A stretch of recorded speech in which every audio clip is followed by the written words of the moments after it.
하나님의 말씀 느헤미야 6장 1절, 2절, 2절 함께 봉독하시도록 하겠습니다. 시작.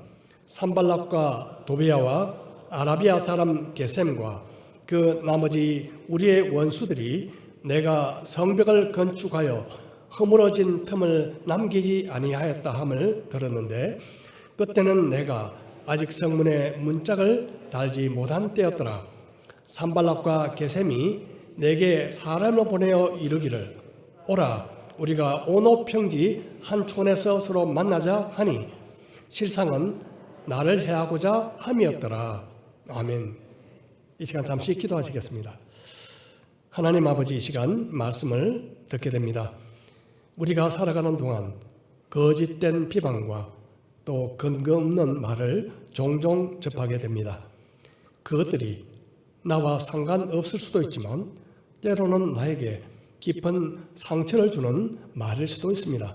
이 시간 이런 문제를 만날 때 어떻게 할 것인지 느헤미야를 통해서 지혜를 배우게 하여 주옵소서. 오직 성령님께 의지합니다. 예수님 이름으로 기도드립니다. 아멘. 8년 전에 이 일입니다마는 어느 날 해운대 경찰서로부터 신천지 600여 명이 제가 목회하면서 경영하던 그 병원 건물에 시위를 하러 갈 것이라는 그런 통보를 받았습니다. 그 시위 기간은 약 한 달 동안 30일 정도. 정말 어떻게 보면 한마디로 초토화를 시키겠다 그런 작전이었던 것 같습니다. 당시 저희 교회에서 신천지에 빠진 한 자매를 구출하기 위해서 목숨을 걸다시피 한 그 자매의 아버지와 함께 신천지 집회 장소에도 같이 가고 또 경찰서에도 따라갔던 그런 것들이 아마 원인이 되었던 것 같습니다. 그들은 저를 미행하기도 했는데요. 결국 저를 집중 공격의 대상으로 삼은 것 같았습니다. 다행히 시위를 하기로 한 그날 비가 오는 바람에 시위 인원이 약 한 200명으로 줄었습니다. 그런데 그날 신천지 사람들이 사방을 에워싼 채 사람들이 많이 지나가는 그 길거리에 큰 현수막을 걸고요. 확성기를 따라서 한 목소리로 외치던 그 소리 지금도 귀에 쟁쟁한 듯 합니다. 그들은 이렇게 외쳤죠. 송 목사는 사죄하라, 사죄하라, 사죄하라. 하여튼 만세 삼창하듯이 그렇게 계속 외쳐졌습니다. 무엇 때문에 사죄하는지 사죄해야 되는지는 몰랐지만 그들이 길거리에 건 현수막 내용을 보고 알게 됐습니다. 그 현수막 내용은 이랬습니다. 송 목사는 한 여자의 일생을 망치고도 목사냐? 한마디로 섬뜩한 그런 거짓 비방이었죠. 한 여자의 일생을 망치고도 목사냐? 사방에 현수막을 걸었습니다. 그들은 저희 교회 자매를 신천지로부터 빼내오려는 그 노력을 한 여자의 일생을 망친 사람으로 둔갑시켜버렸습니다. 결국 저를 엉뚱하게 파렴치범으로 몰아서 매장시키고 저를 쫓아내려고 했던 것이 그들의 목표였던 것이 분명했습니다. 경찰들이 왔지만 그들의 시위를 막을 수는 없다고 하면서 혹시 건물 안에 들어오게 되면 연락을 해달라 하고 그들은 가버렸습니다. 자, 이럴 때 제가 어떻게 해야 될까요? 제가 할 수 있는 일은 거의 없었습니다. 이야기를 잠깐 미루고요.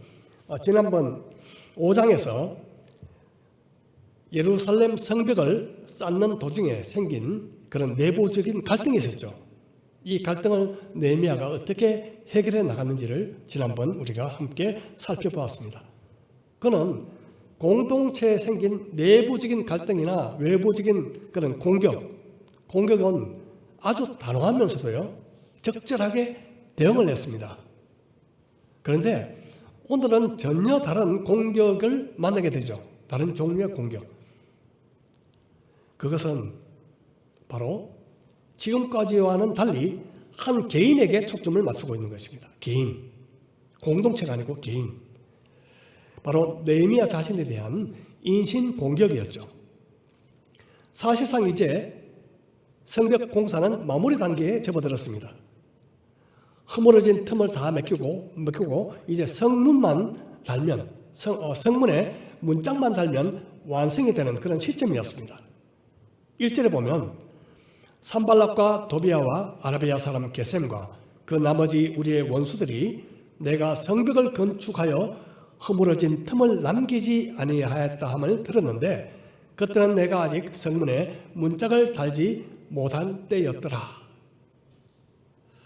사탄은요, 교회를 비롯한 공동체를 무너뜨리는 지름길을 잘 알고 있습니다. 그것은 바로 지도자를 넘어뜨리는 것이죠. 전쟁에 있어서도 지휘관만 잡으면요, 군대가 쉽게 무너지기가 쉽죠. 어느 공동체든지 간에 지도자의 문제가 생기면 공동체 전체에 문제가 생기는 것은 너무나 당연한 일입니다. 사실 목회자 개인의 실수와 잘못으로 인해서 얼마나 많은 교회들이 분란 가운데 휩싸여 있는지 알 수 없습니다. 이런 일이 생기지 않도록 하기 위해서는 목회자 개인이 끼어 있어야 하기도 하지만요, 교회도 힘을 합쳐서 지도자를 위해서 기도해 주어야 하는 것입니다. 그만큼 사탄의 화력이요, 지도자에게 집중되어 있기 때문에 그렇습니다. 오늘 느헤미야 개인을 향한 공격은 과연 무엇이었을까요? 산발락과 도비아와 몇 사람에 의해서 주도되는 것처럼 보이지만 그 배후에는 분명히 사탄의 역사임을 부인할 수가 없습니다. 산발랏의 음모는 세 가지 방향으로 진행되는데요. 첫 번째는 타협입니다. 타협. 2절에 보면 산발락과 게셈이 내게 사람을 보내어 이르기를 오라 우리가 오노 평지 한 촌에서 서로 만나자 하니 실상은 나를 해하고자 함이었더라. 오노 평지는 예루살렘에서 서쪽 해안 쪽으로 약 60km 떨어진 그렇게 가깝지 않는 그런 장소입니다. 산발랏이 이렇게 멀리 떨어진 예루살렘에서 멀리 떨어진 오노 평지에서 만나서 회담하자, 타협하자, 이런 카드를 꺼내 들었는데요. 속내를 들여다보면 달랐습니다. 바로 그것은 느헤미야를 해치고자 하는 것이었죠. 느헤미야만 제거하면 성벽 공사는 당연히 중지될 것이었습니다. 산발랏은 4번이나 사람을 보내어서 회담하자 요청했습니다. 보통 타협 그러면 부정적으로 생각하는 경향이 많죠. 반드시 그렇지는 않습니다. 우리가 아시듯이 노사 간의 문제나 그리고 정치적으로 여당, 야당 그리고 국가적인 문제에 있어서 반드시 협상, 타협이 중요하죠. 타협은 보통 서로 원하는 조건을 제시하고 서로 논의해서 서로 간에 만족할 수 있는 합의점을 찾아가는 것이죠. 단, 타협에는 원칙이 있습니다. 그것은 쌍방의 목적이 같거나 비슷해야 한다는 것이죠. 서로의 목적이 완전히 어긋난다면 타협은 할 수가 없는 것이죠. 한 사람은 산으로 가고 한 사람은 바다로 간다. 그러면 따로 가는 게 낫죠. 자, 산발랏은 무엇이 목적이었을까요? 두말할 것 없이 성벽 재건 공사를 막고 이스라엘 공동체를 약화시키는 것이었습니다. 그러면 느헤미야의 목적은요, 정반대로 성벽을 완성하고 공동체를 강화시키는 것이었죠. 목적이 완전히 달랐습니다. 그러므로 이것은 서로 타협할 수 있는 문제가 전혀 아니었죠. 그래서 느헤미야의 대답은 아주 분명했습니다. 내가 곧 그들에게 사자들을 보내어 이르기를 내가 이제 큰 역사를 하니 내려가지 못하겠노라. 어찌하여 역사를 중지하게 하고 너희에게로 내려가겠느냐 하매 오노 평지에서 만나자고 하는 산발랏의 제의에 대해서 느헤미야는 오 노 라고 대답한 것이죠. 비록 산발랏이요 4번씩이나 사람을 보내서 종용했지만 느헤미야는 똑같은 말로 그냥 돌려보냈습니다. 더 이상 그의 작전에 휘말리지 않았죠. 그의 의도를 간파한 이상 긴 설명은 필요 없는 것이었습니다. 의도가 다르면요 타협이 불가능하죠. 성경에 아주 비싼 예가 나오는데요. 이스라엘 백성들이 애굽에서 나올 때 애굽왕 바로는 계속 거부했죠. 보내주지 않았습니다. 하지만 하나님께서 계속 재앙을 내려보내자 드디어 타협안을 냅니다. 바로가 이르되 내가 너희를 보내리니 너희가 너희의 하나님 여호와께 광야에서 제사를 드릴 것이나 너무 멀리 가지는 말라. 그런즉 너희는 나를 위하여 간구하라. 가도 좋다.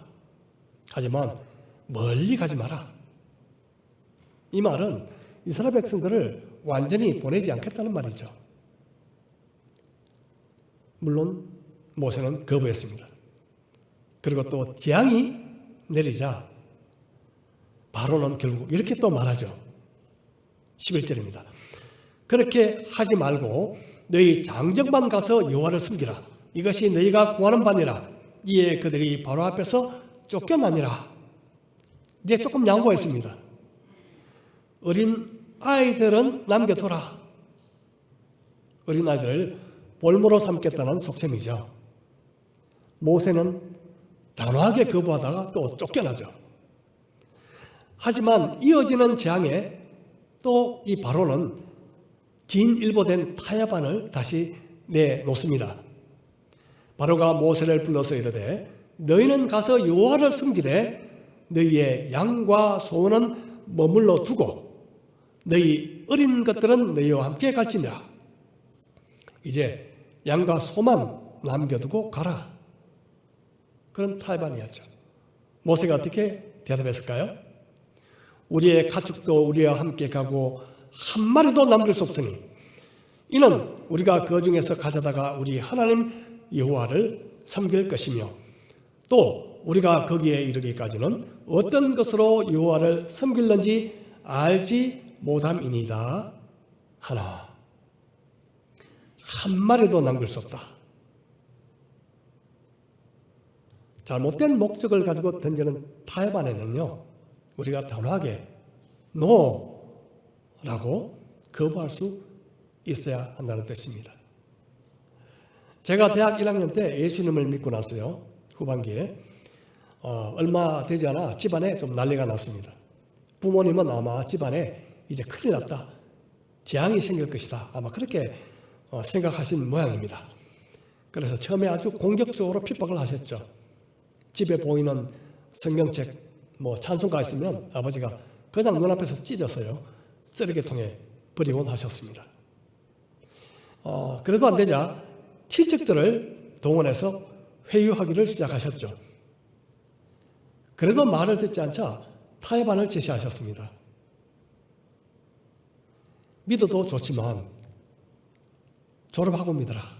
학교 졸업하고 나서 믿어라. 아마 시간을 끌면 포기하겠지 그렇게 아마 생각하셨던 것 같습니다. 아무리 부모님의 말씀이지만 이런 일에 타협할 수가 없었죠. 이후 하나님은 경제 파탄이라는 고통스러운 과정을 통해서 온 가족을 흩으셨고요.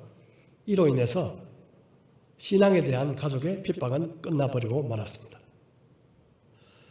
우리는 종종 예수님을 믿고 나서 이런 이야기를 듣죠. 너무 지나치게 믿지 마라. 광신자가 되지 마라. 물론 우리는 그 의도와 염려를 잘 압니다. 하도 요사이 세상에 이단도 많고 하니 혹시 잘못될까 봐 그렇게 걱정스러운 마음으로 그렇게 말씀하기도 하죠. 그런데요, 더 근본적인 의도들이 있을 때가 많습니다. 그것은 뭔가 하면 신앙에 목숨 걸지 말아라. 신앙에 목숨 걸지 마. 신앙은 적당히 취미 수준으로 하는 거야. 취미 수준으로. 취미 생활이야, 신앙은. 물론요, 우리가 잘못 믿어서는 결코 안 되지만 우리의 몸과 마음과 힘을 다해서 하나님을 섬기는 것은 너무나 당연한 일이죠. 신앙생활은요, 취미생활이 아니라 우리의 인생 전체를 거는 일입니다. 우리는 진리의 문제를 놓고 타협할 수는 없습니다. 빛과 어둠이 타협할 수 없는 것처럼 말입니다. 진실은 긴 설명이 필요 없죠. 짧은 대답과 그리고 긴 기도만 필요할 뿐입니다. 예수님은 마지막 법정에서 긴 말씀을 하지 않으셨습니다. 거짓으로 포장된 수많은 공격들이 이어졌지만 오직 진리에 대한 말씀만 하셨고요. 더 이상 설명하시거나 그들을 설득하려는 시도는 전혀 하지 않으셨습니다. 진실 공방에 너무 휩쓸리지 마시기 바랍니다. 하나님께 맡기면 하나님께서 진실을 밝혀주실 날이 오게 될 것입니다. 느헤미야에게 4번씩이나 회담하자 했던 이 산발랏, 이 거부를 당했죠. 이제 2번째 방법을 들고 나옵니다. 그것은 바로 악성 루머를 퍼뜨리는 것이었습니다. 6장 6절 7절입니다.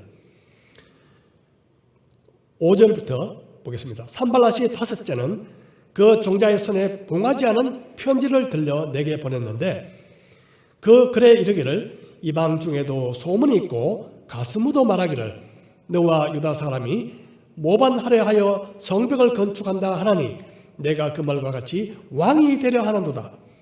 또 내가 선지자를 세워 예루살렘에서 너를 들어 선전하기를 유다에 왕이 있다 하게 하였으니 지금 이 말이 왕에게 들릴지라. 그런즉 너는 이제 오라 함께 의논하자 하였기로. 왜 산발랏이 아주 중요한 이 문서를요 봉하지 않고 부하의 손에 들려보냈을까요? 그것은 부하가 쉽게 볼 수 있도록 그리고 그 내용을 다른 사람에게 퍼뜨릴 수 있도록 고의적으로 그렇게 한 것이죠.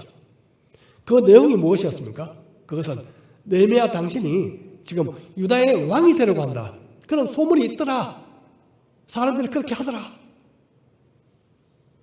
우리 사회가 이렇게 혼란스러워지는 이유가 무엇일까요? 그 중에 중요한 이유 중에 하나가 많은 사람들이요. 누가 뭐라고 하더라. 카더라. 이런 말이요. 홍수처럼 돌아다니고 있기 때문에 그렇습니다. 내가 왕이 되려고 된다고 카더라.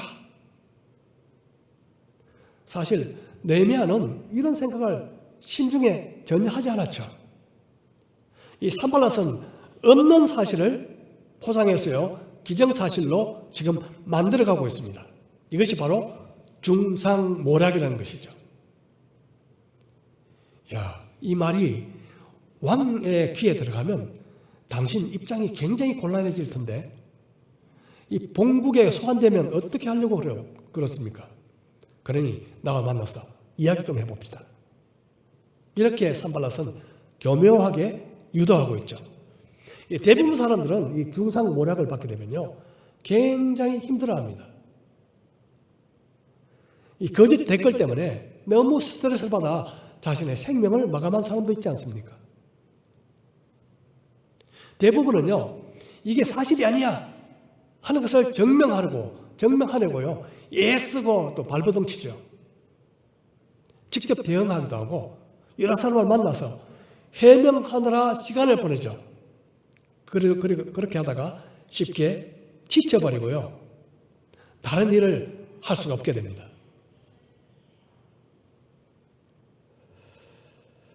생각하면 너무 억울해가지고요 밤에 잠도 잘 안 와요. 때로는요. 그리고 이런 생각까지 듭니다. 내가 이런 이야기까지 들으면서 이 일을 계속해야 할까? 그냥 때려치우는 게 낫지 않을까? 이런 생각까지 하죠. 만약 느헤미야가요, 이런 소문을 잠재우기 위해서 이곳저곳을 돌아다니면서 사람들을 만나고 했다면 어떻게 됐을까요? 그동안 성벽 재건 사업은 스톱. 결국 이 산발렛의 말이 사실이 아니다라는 것이 증명되었다 하더라도 아마 아주 심각한 상처를 입게 되었을 것입니다. 그런데 느헤미야는 어떻게 했을까요? 내가 사람을 보내어 그에게 이르기를 내가 말한 바 이런 일은 없는 일이요 내 마음에서 지어낸 것이라 하였나니 이는 그들이 다 우리를 두렵게 하고자 하여 말하기를 그들의 손이 피곤하여 역사를 중지하고 이루지 못하리라 함이라. 이제 내 손을 힘있게 하옵소서 하였노라. 느헤미야는 괴락에 말려들지 않았습니다. 그들의 의도는 뻔했죠. 두려움을 주고요. 느헤미야에게 두려움을 주고 결국은 힘을 빼서 역사를 하지 못하도록, 성벽 재건 공사를 하지 못하도록 만드는 일이었습니다. 느헤미야는 이렇게 대응했죠. 당신 말은 지어낸 거짓말이야. 딱 못 받고 더 이상 대응하지 않았습니다. 그리고 기도로 하나님께 나아갔죠. 하나님, 이제 내 손을 힘있게 하여 주옵소서. 내 손을 힘있게 하여 주소서. 왜요? 성벽 쌓기 위해서. 성벽 쌓기 위해서. 그는 기도한 후 성벽 쌓는 일에 다시 집중했습니다. 모건 블레이크라는 사람은 이렇게 말했습니다. 나는 누구에게든 치명적인 타격을 가할 수 있는 힘과 기술을 가지고 있다. 나는 상대방을 죽이지 않고도 눌러 이길 수 있다. 나는 가정과 교회와 국가를 파괴한다. 나는 건장한 사람의 건강도 파괴할 수 있다. 담대한 인생도 파괴할 수 있다. 순결한 사람도 내게는 무력하며 정의로운 사람도 내게 무력하다. 나는 정의와 진리와 사랑을 경멸한다. 나는 나의 희생자를 전 세계에 거느리고 있다. 나는 바닷가의 모래알보다 더 많은 오해를 거느리고 있다. 나는 결코 잊어버리지 않는다. 나는 결코 용서하지도 않는다. 내 이름은 중상모략이다. 얼마나 많은 사람들이 중상모략에 의해 삶이 희생되고 있는지 모릅니다. 오늘도 사탄은요, 카더라 하는 글이 적힌 그런 봉하지 않는 편지를 이곳저곳에 배달하고 있습니다. 여러분, 특별히 우리는요, 남에 대한 이야기를 조심해야 합니다. 그래서 청교도들은요, 남의 이야기를 할 때 세 가지 원칙을 세웠다고 합니다. 첫 번째는 이것이 사실인가? 두 번째는 본인에게 확인했는가? 세 번째는 사실이라 해도 이 이야기가 퍼졌을 때 하나님께 영광이 되고 형제 자매들에게 덕이 되는가? 이 세 가지 원칙이었죠. 특별히 우리는요, 가더라, 누가 이렇게 말하더라, 이런 말을 퍼뜨리는 당사자가 되지 않도록 우리는 조심해야 합니다. 비록 사실이라 해도 그것이 하나님께 영광이 되지 않거나 형제 자매들에게 덕이 되지 않는다면 그 말을 하지 않아야 하는 것입니다. 반대로 근거 없는 중상모략을 받게 될 때 어떻게 해야 될까요? 느헤미야처럼 그것은 거짓이다 단언하고, 느헤미야처럼요, 내 손을 힘있게 하옵소서. 기도하고 하나님께 완전히 맡기는 것이죠. 더 이상 루머의 마음을 빼앗기지 않는 것이죠. 그리고 우리가 할 일을 계속 집중하는 것입니다. 마지막 세 번째, 이것이 안 통하자 산발랏의 아주 교묘한 공격, 세 번째 공격이 이어졌습니다. 이후에 머헤다벨의 손자 들라의 아들 스마야가 두문불출하기로 내가 그 집에 가니 그가 이르기를 그들이 너를 죽이러 올 터이니 우리가 하나님의 전으로 가서 외소 안에 머물고 그 문을 닫자.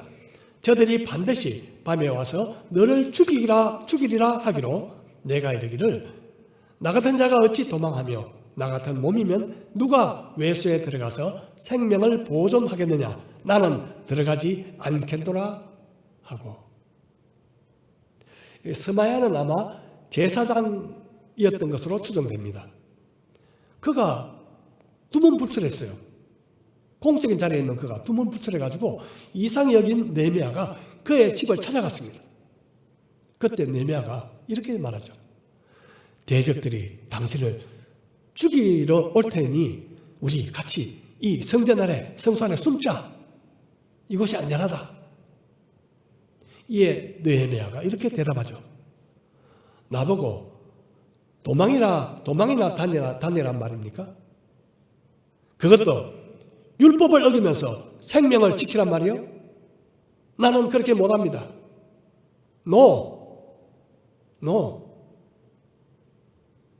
이 스마야는요, 종교 지도자의 한 사람이었습니다. 하지만 그는 매수를 당했죠. 매수. 마귀는요, 가장 가까운 사람을 잘 매수합니다. 바로 가룟 유다가 그랬잖아요. 스마야가 매수를 당하고 나니까 도무지 해서는 안 될 일을 지금 저지르고 있습니다. 느헤미야는 그의 의도를 간파했죠. 12절입니다. 깨달은즉 그는 하나님께서 보내신 바가 아니라 도비야와 산발랏에게 뇌물을 받고 내게 이런 예언을 함이라. 그들이 뇌물을 준 까닭은 나를 두렵게 하고 이렇게 함으로 범죄하게 하고 악한 일을 지어 나를 비방하려 함이었느니라. 내 하나님이여 도비야와 산발랏과 여선지 노예다와 그 남은 선지자들 곧 나를 두렵게 하고자 하는 자들의 소행을 기억하옵소서 하였노라.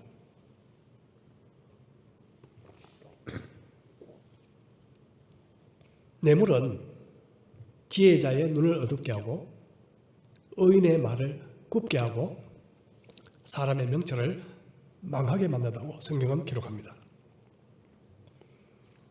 산발랏 일당이 스마야를 매수한 이유는 명백했죠.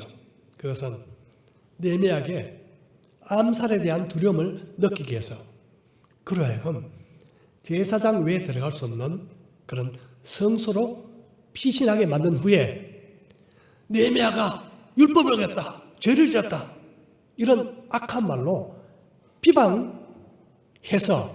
결국은 더 이상 건축하는 일에 자신의 힘을 쏟지 못하도록 하는 그런 의도였죠. 자, 이런 시험이 닥쳐온 것은 이제 성이 거의 마무리될 무렵이었습니다. 이제 성문에 문짝을 달면 완성될 바로 그 시점이었죠. 여러분, 끝이 가까울수록 공격은 아주 교묘해진다는 사실을 우리는 기억할 필요가 있습니다. 그래서 선줄로 생각하면 넘어질까 조심하라 그렇게 말씀하고 있죠. 마지막까지 그 순간까지 중요합니다. 느헤미야는 더 이상 그들에게 휘말리지 않았죠. 말려들지 않았죠. 이번에도 그리고 똑같이 기도로 마무리 짓습니다. 내 하나님, 그들의 소행을 기억해 주옵소서.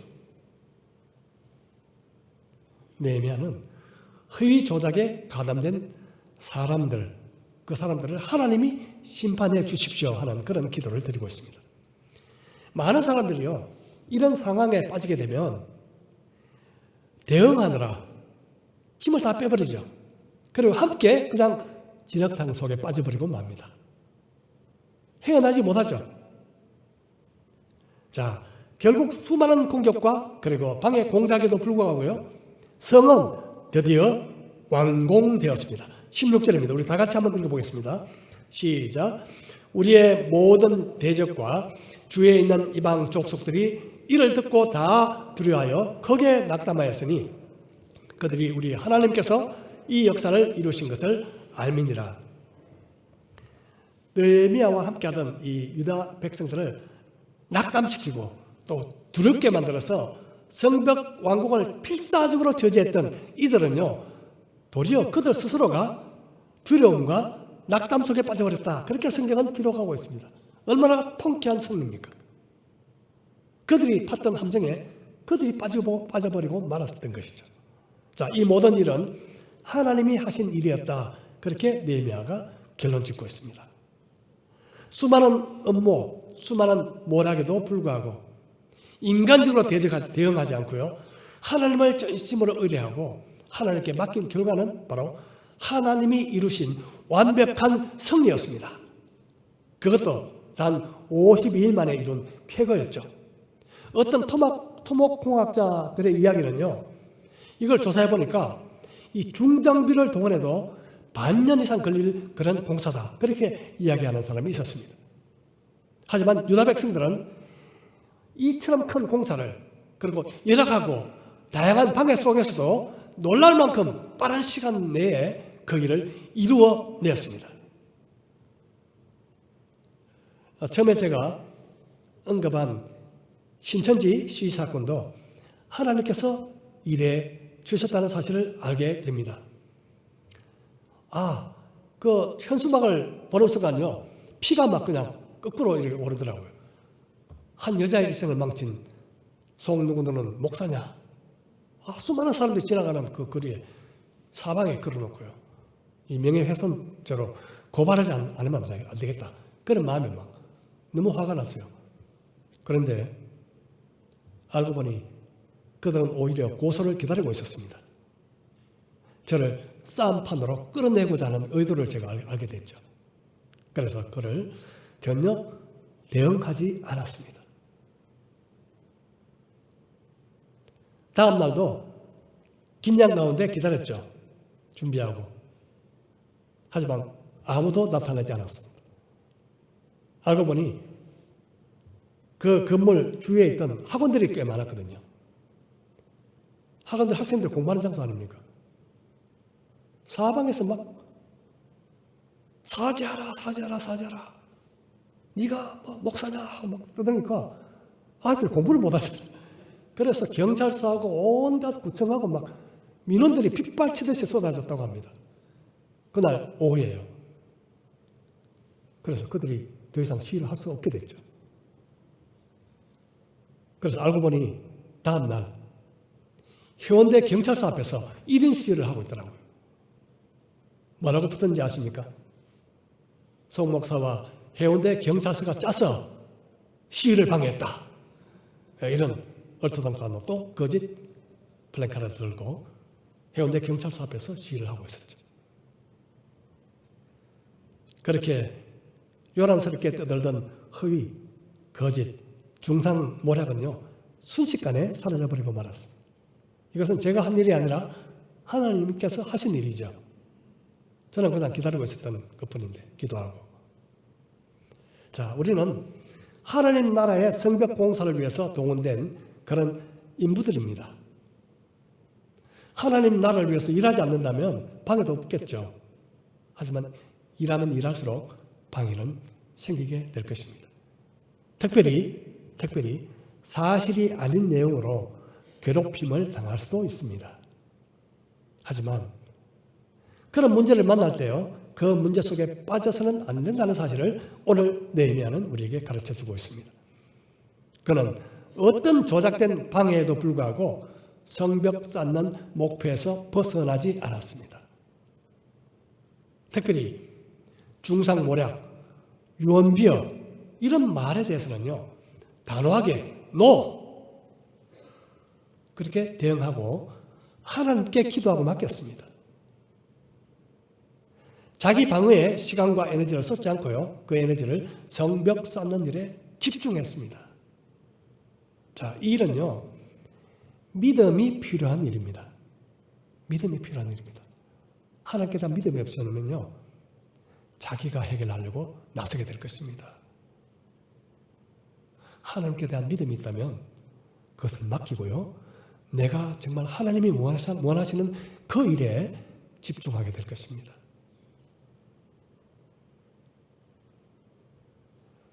하나님을 신뢰할수록 내가 대응하는 그 일은 줄어들게 될 것입니다. 자, 지금 우리의 삶의 현장을 한번 돌아보기를 원합니다. 저와 여러분이 혹시 누가 뭐라고 카더라 하는 그런 말에 귀를 기울이고 있지는 않은지, 아니면요, 카더라 하는 말을 주변에 전파하는, 전달하는, 배달하는 그런 장본인은 혹시 아닌지, 지나치게 자기 방어를 한다고 몰두하고 있지는 않은지. 오늘 우리는 느헤미야를 통해서 거짓에 대해서는 단호하게 노라고 대답하는 그런 단호함을 우리는 배우게 됩니다. 그리고 하나님, 내 손을 힘있게 해 주시옵소서.